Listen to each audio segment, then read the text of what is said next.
நான் பண்ண மிஸ்டேக்கை நீங்களும் பண்ணாதீங்க. சரி இன்னைக்கு தான் வரேன் அப்படின்னு சொல்லியிருக்காங்க. மாமா நான் இப்படிலாம் ஆகும்னு நினச்சே பார்க்கல. எல்லாம் எப்படி இருக்கீங்க?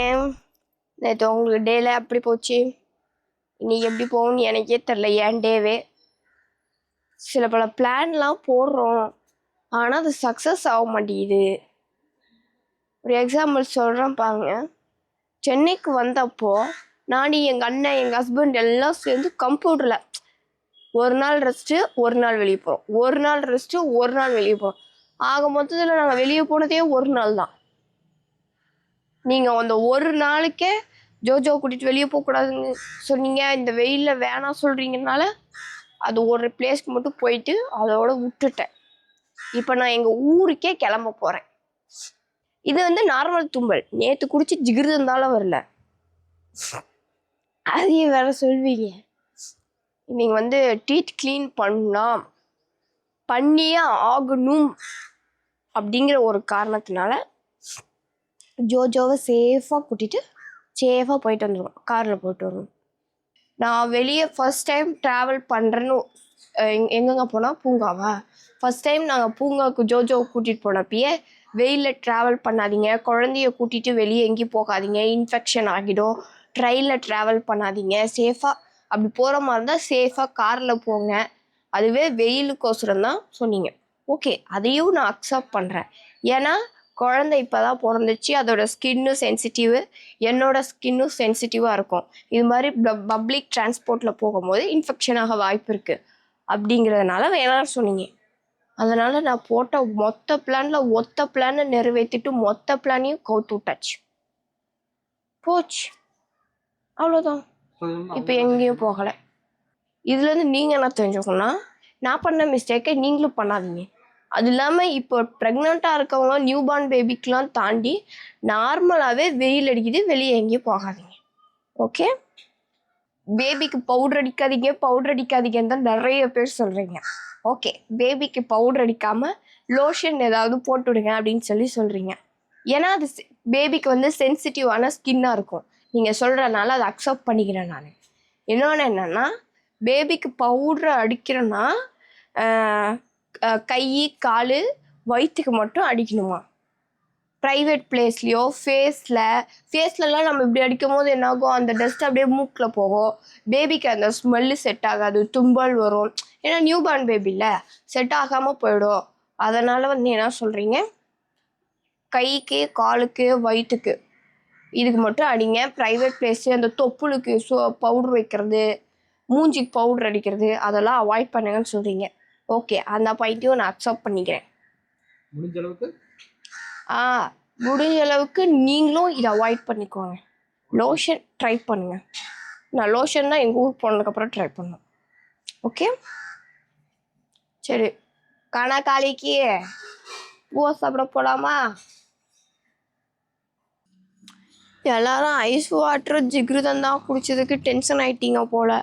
என்னங்க பண்ணுறது, அடிக்கிற வெயிலுக்கு இந்த சாதா தண்ணிலாம் குடித்தா தொண்டையில் இறங்க மாட்டேங்குது. ஐஸ் தண்ணி லைட்டாக தான் சில் அப்படி குடித்தாதான் இந்த வெயிலுக்கு வந்து கொஞ்சம் பாடி கூலாக நல்லாயிருக்கு. ஸோ அதனால் ஐஸ் வாட்டர் குடிச்சிட்டேன். வயிற்றையும் கட்ட முடியல, வெயிலையும் கண்ட்ரோல் பண்ண முடியல. பாவம், ரெண்டுத்துக்கும் நடுவில் மாட்டிட்டு நான் என்னங்க பண்ணுறது? தப்பு தான். இந்த வெயில் காலத்தில் மட்டும் குடிச்சிக்கிறேன், கொஞ்சம் ரெக்கமெண்ட் பண்ணுங்கள். ஓகே, இன்னொன்று என்னென்னா, நான் சென்னைக்கு வந்து முக்கியமான விஷயங்களில் ஒன்று அம்மா வீடு, இன்னொன்று என்னென்னா இந்த ஹாஸ்பிட்டல் விசிட். டீத் க்ளீன் பண்ணுறதுக்கு ஹாஸ்பிட்டல் போகணுன்னு நான் சேலத்துலேருந்தே முடிவெடுத்துட்டு வந்துட்டேன்.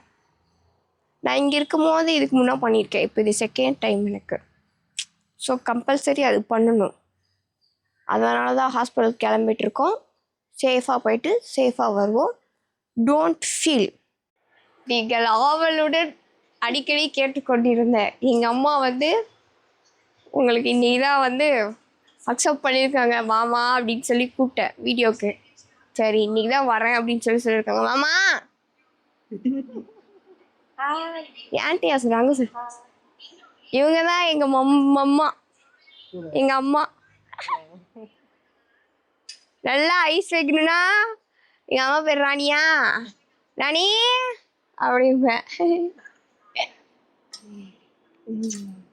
எங்க அம்மா இந்த நெத்திக்கு நான் இதை தான் சொல்லலான்னு வந்தேன். சின்ன வயசுலேருந்தே இந்த நெத்தி இருக்குல்ல, எங்கள் மம்மி என்ன பண்ணுவாங்க இது மாதிரி நெத்திக்கு முத்தம் கொடுத்துட்டே இருப்பாங்க தூங்கும் போது. இன்னொன்று நான் தூங்கிட்டு இருக்கும் போது இந்த மூக்கை இப்படியே இப்படியே இப்படி பண்ணி டென்ஷன் பண்ணுவாங்க எங்கள் அம்மா. அப்பா நெத்தி. எங்கள் அப்பா நெத்தி எனக்கு எங்கள் அப்பா மாதிரி நான்.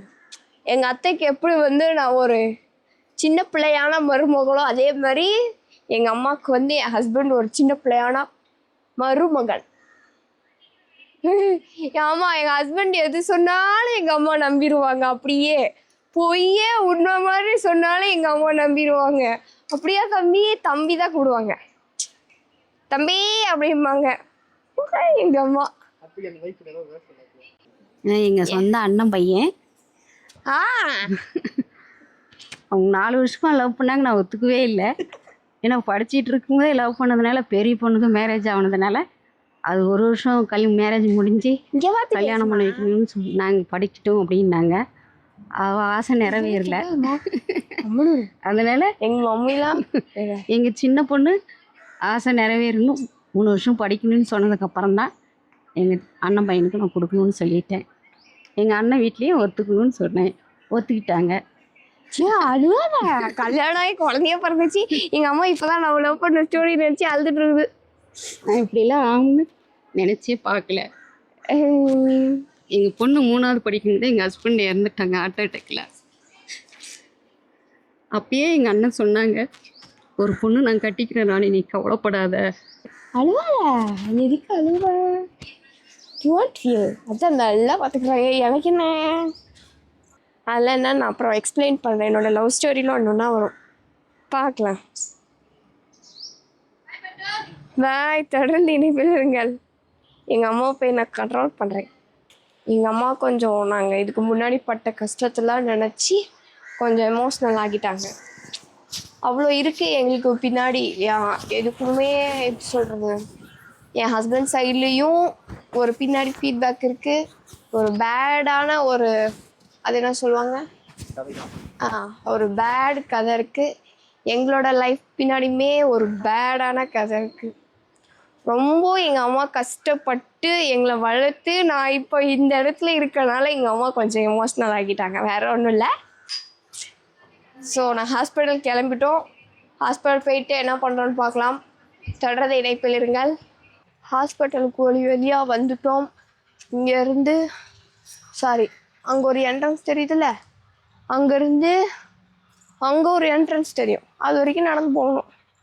நாங்கள் வரும்போதே முந்திரி பழம் விற்றுச்சு. எங்கே நம்ம கூடுவாஞ்சேரியிலே ஃபர்ஸ்ட் டைம் வேறு பார்க்குறேன்னா, சரி டேஸ்ட் எப்படி இருக்குன்னு பார்க்கலான்னு சொல்லிட்டு வாங்கிட்டு வந்துட்டோம். இந்த பழம் 5 ரூபாயாம். என் ஹஸ்பண்ட் நல்லாயிருக்கும் வாங்கிட்டு வந்துட்டார். சாப்பிட்டு கூட பார்க்கல, எப்படி இருக்குன்னு டேஸ்ட் பார்க்கலாம்.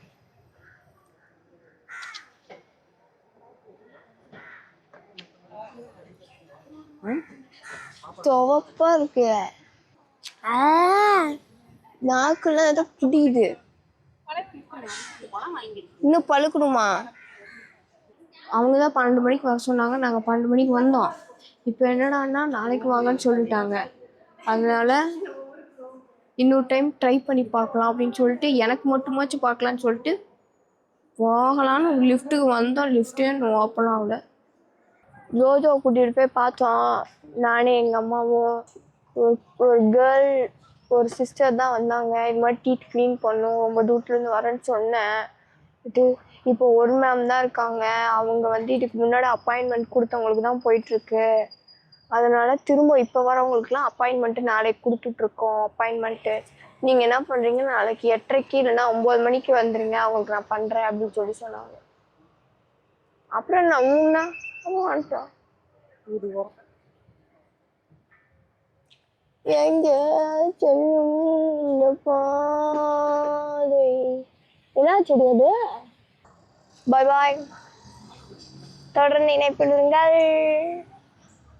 இப்போ நாளைக்கு வந்தோன்னு வச்சுக்கோயேன், நாளைக்கு எல்லாம்